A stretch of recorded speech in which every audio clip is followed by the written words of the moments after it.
think it's been a while, so I wanted to revisit the grapes that we're planning to grow here at Partio Vineyard. This is the fun part. Here's the layout of the vineyard as we've gone over before. You can kind of see where I've added the irrigation lines in here. We've got a little legend over here on the left, so you can kind of see what represents what on this map. We got our 32 rows. We're going to have 11 to 12 vines in each row.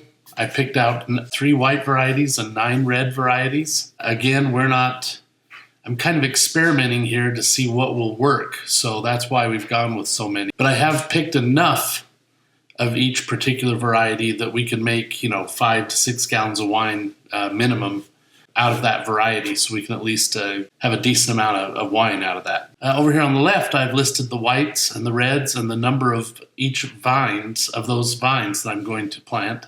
Le Crescent, which I've had success with, 36 of those. Traminette, 24. Aramilla, it's been successfully planted by Utah State here in our area and grown.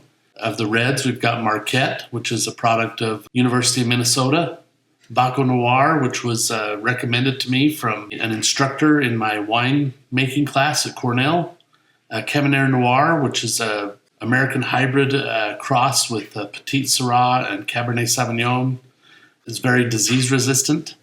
Then Cabernet Sauvignon, Malbec, Tanat, Tempranillo, and Sangiovese. I wanted to grow Barbara, but as you'll see here in the later slide, I decided to swap it out for Cabernet Franc just because Barbara just takes so long to ripen or can. And I was a little nervous about that, and I don't want to have so many of these risky grapes. I thought I'd better throw in another likely success, which is Cabernet Franc. Anyway, let's look at the whites. There's Le Crescent. 36 of these vines are going in. Very, very hardy. Hardiness zone 3. We're in zone 6, 7, right on that border. I have grown these before. This picture shows some wine that I actually made from these grapes years ago. It is similar to Riesling with a touch of sweetness, at least the way that I made it.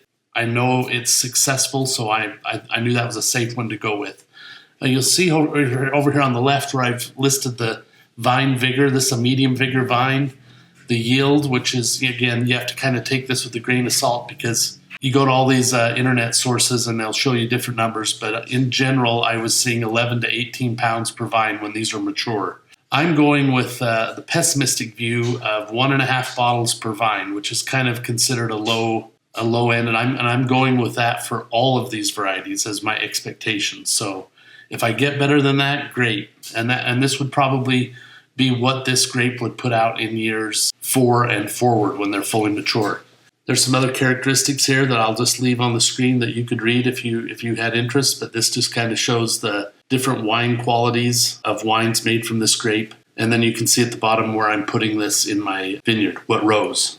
This is Traminette. Traminette is a hybrid from Gewürztraminer grapes out of Germany. Makes a very similar wine. It's a pretty popular grape to grow on the east coast of the U.S. A lot of wines back there made of Traminette. Hardiness zone 5, so we should be good there. It's very vigorous. Vigorous. He was very vigorous. So, I might have to prune this one differently to try and control that. 12 to 20 pounds per vine is what I'm seeing, but again, we're going to go with the 1.5 bottles per vine and see where it takes us.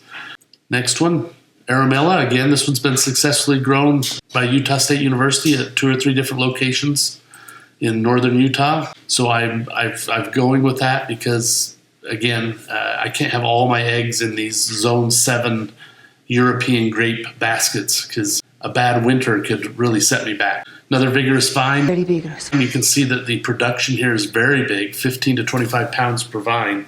But again, we will assume the low end and a 1.5 bottles per vine output.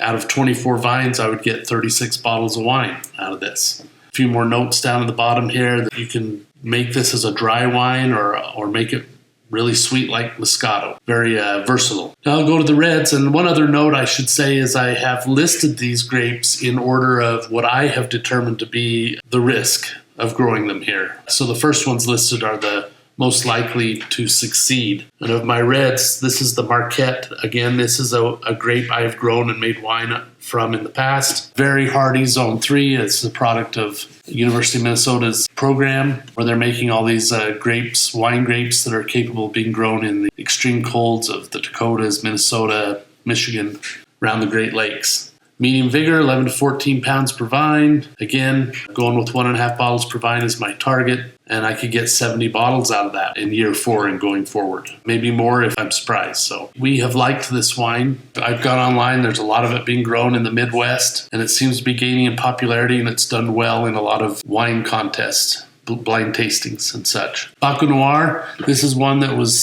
suggested to me by my instructor at Cornell. For my area, it's hardiness zone 6, so it's right there where I'm at. Very vigorous. Very vigorous. And you can see the yield is a little lower. I believe these are pretty small grapes. Most wine grapes are smaller than table grapes. They're higher in skin content than they are in juice. The skin to juice ratio, which, is where you're getting all the flavors and the tannins and the color. That's just one of the traits of a wine grape. The other thing you might notice on these little data points I have on the left is I talk about when the bud break is, which is typical. Again, that can vary quite a bit by area. I think my area it's so crazy here in the spring in this area of Utah. And from spring to spring, I could get very early or much later, depending on how the winter goes. But anyway, these are just kind of points of reference for me to go back and look at later to see how I'm lining up with the information that was out there. Cabernet Noir, this is a grape that's been growing in popularity in Texas, in California, particularly because it's got great disease resistance. It's an American-French hybrid cross between Petite Syrah and Cabernet Sauvignon. Zone 6, again, vigorous. Very vigorous. Most of the wine grapes look to me to expect 8 to 12 pounds per vine, kind of on average, with some of the American hybrids producing a little higher crop level. But again, we'll go with the lower 1.5 bottles per vine as our target. This one has a good sugar content. Looks like a late August, early September harvest. One of the things I tried to look at was, do I really want all these grapes ripening at the same time, or would it be better for me with all these different varieties to have them kind of spread out over a couple of months? Well, don't know that that's all in my control. I chose not to really pay too much attention to that because they're going to be ripe when they're ripe. So we'll deal with it as it comes. Cabernet Sauvignon, again, a very classic grape. They're known to succeed in many places. Hardiness zone 7, so they're right on the line for me. Again, I'm a 6B, 7A zone. I'm right in that area, so most of these grapes are going to be good down to 0, -5 degrees Fahrenheit. That's kind of below 0 is when things are getting scary for a lot of these, especially the European Vitis vinifera cultivars or varieties. So that happens so rarely here. I can't remember the last time we did that here in this area, but it has happened. I know it has in the past. We'll just roll the dice and hope that 1 out of 10 years we might have an issue in winter, but we'll hope for the best. High sugar content here, again, classic grape, well-known, and many, many wines available. Malbec. We're fans of Malbec. We love Malbec. This grape is made famous in Argentina. It grows at very high altitudes, not much different than the altitudes I'm at, with the difference being that I just have very low humidity and I'll have to fully irrigate for my location. I'm very hopeful that this will grow here. As you can see, it's very much like the Cab in sugar content and pH. This is known to be a fairly high tannin wine, very dark and rich and plum flavored. Tannet is one. I'm only planting 11 of these vines, and the reason I'm planting this just one row is I intend to use it for blending. This is one of my favorite wines is a Malbec Tannet combination, and that's exactly what I intend to do with these. So we'll see how these do. This one's zone 7 as well. Again, not really planning to bottle this on its own. I will make it, and then I will choose so much of the Malbec bottles to combine this with. Tempranillo, this is a Spanish grape. I'm going to plant 32 vines of this. You can see it's a little higher yield, 10 to 20 pounds. But again, we're only going to, target the 1.5 bottles per vine, and anything better than that's a bonus.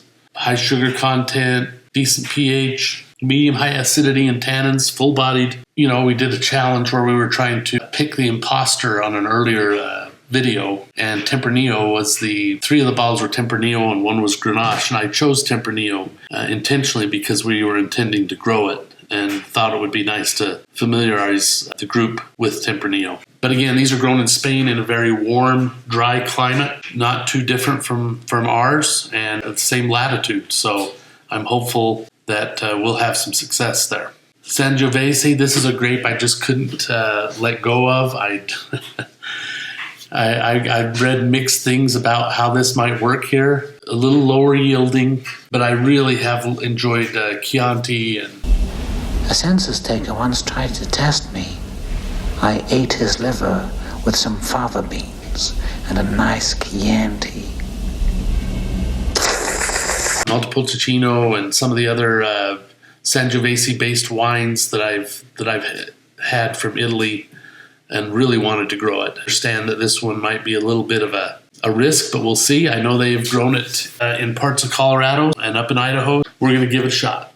Here's the wine I'm really upset about that I've bailed on. Barbera, another Italian grape grown successfully in the Southwest. I know Arizona has a lot of Barbera vineyards. Clearly, it doesn't mind the heat. In fact, it's known for being heat tolerant, which is something I have to guard against because it does get very hot here. One of the things I love, and I thought this picture really represented it, is the color of Barbera. It's just a beautiful wine. Looking at that. Really, you can see the yield, though, is only 4 to 6 pounds per vine. So honestly, you need to grow quite a few of these to get a decent batch of wine. Maybe it's best I'm moving on anyway. Disappointed, and I've decided to replace it with this Cabernet Franc, which is actually the parent of Cabernet Sauvignon and Merlot. I had no idea. I thought Cabernet Sauvignon was the parent. Cabernet Franc is enjoyed by a lot of people as a varietal wine. You can see the yield is decent, 10 to 15 pounds per vine. And it's zone 6, and I know that this grape is successfully grown up in Idaho and in Colorado at locations very similar to us in climate. So I think this was a safer play.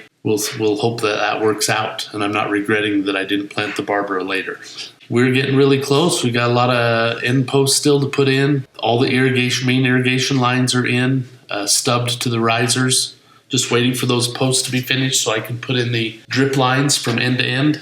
And we've also excavated the rows, about a third of them, to get the ground ready for the planting and to break up the hard pan in the soil. All systems go. We got about 4 to 5 weeks left before the vines arrive. So a little bit of stress. We're plugging away. We're still on track.